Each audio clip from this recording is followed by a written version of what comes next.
观世界，看中国。观众朋友您好，欢迎收看欧洲卫视寰宇天下。下面请看详细内容。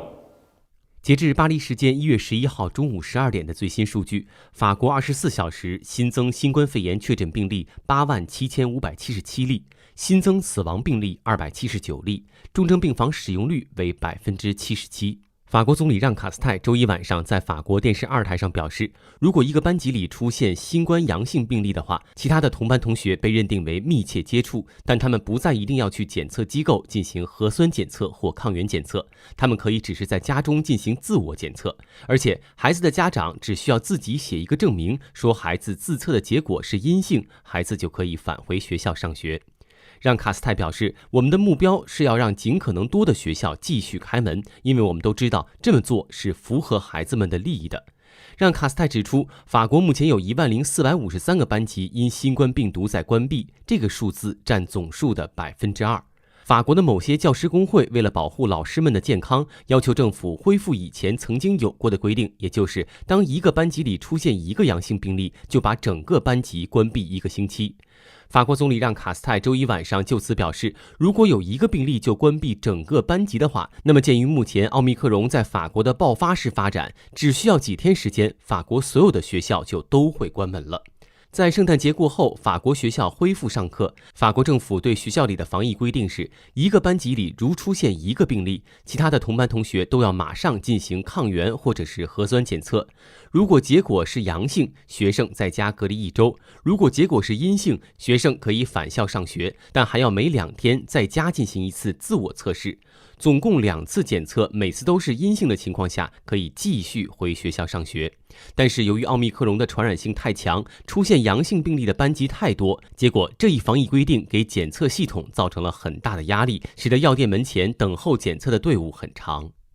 法国在上周周末单日感染大约30万例。法国政府推动的疫苗通行证法案在国民议会通过审议之后，1月10号星期一提交参议院。反对该法案的反对派右翼参议员预先准备了各种修正案，试图拖延这个法案的通过。该法案一旦通过，将取代之前经核酸检测阴性证明便可获得的健康通行证。疫苗接种证将让法国500万拒绝接种疫苗的人承受更大的压力，也就是说，没有接种疫苗的证明，这些人将无法进入许多公共场所，甚至无法搭乘公共交通。面对反对的声音，法国国民议会多数派负责人卡斯塔纳周一在法国国内电台解释说，疫苗接种证不会是一项永久的措施。他表示，预计将由右翼反对派的报告员巴斯提出一个机制，这个机制规定，一旦某些条件得到满足，疫苗接种证将被废除。法国正在经受奥密克戎变体浪潮的袭击。根据法国《费加罗报》引述的统计，法国单日新增阳性病例在1月8号星期六为30万3669例，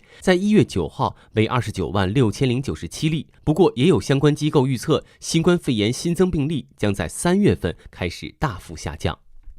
法国遭遇极端天气，西南地区的8个省处于洪水橙色警报中，涉及吉伦特省、朗德省、洛特加隆省、塔恩加隆省、热尔省、比利牛斯大西洋省、上比利牛斯省和上加隆省。尽管法国气象局已经解除了西南地区的洪水红色警报，但预报员在1月11号星期二对该地区的8个省保持监控，这些省处于洪水橙色警报之下。此前，比利牛斯山脉的强降雨导致河流暴涨，但并未造成重大损失。法国气象局警告说，如果雨季在周二上午结束，对径流的监测证明，对于许多河流正在膨胀和溢出的省份保持橙色警戒是合理的。在比利牛斯山脉，雪情继续稳定，法国气象局已经取消了雪崩橙色预警。在东部地区2000至2200米以上的山丘仍有强烈的雪崩风险，具体等级为4级。在西部的一些山丘的雪崩等级也在周二这一天由4级迅速升级为3级。本周二仍有可能出现大雪崩带走所有雪层的情况，而在海拔高的陡峭山坡上，情况可能更加严重。滑雪者需要警惕的雪崩风险在2000米以上的阿列日山地仍然很高。节目最后，我们来看一组简讯。当地时间2022年1月10号，哈萨克斯坦阿拉木图当地发生骚乱后的现状。据哈萨克斯坦内务部10号发布的消息，截至目前，内务部门在全国范围内已经逮捕了7939名近日发生的暴力骚乱事件的参与者。当地时间2022年1月10号，哈萨克斯坦阿拉木图，哈萨克斯坦行政总部楼顶降半旗，悼念因液化天然气价格大幅上涨引发的大规模骚乱当中的遇难者。当地时间2022年1月10号，澳大利亚新南威尔士州悉尼，澳大利亚新增病例连日创新高。澳大利亚周日报告新增近10万例确诊病例，虽然比前一天116025例少，但仍处于高位。全国新增36例死亡病例，其中南威尔士州16例，是该州死亡人数最多的一天。当地时间2022年1月10号，印度博帕尔，市民在博帕尔接种新冠疫苗。印度单日新增新冠肺炎确诊病例近18万例。当地时间2022年1月10号，菲律宾奎松城，医务人员上门为一名女子提供新冠病毒检测服务。菲律宾单日新增新冠肺炎确诊病例数创新高。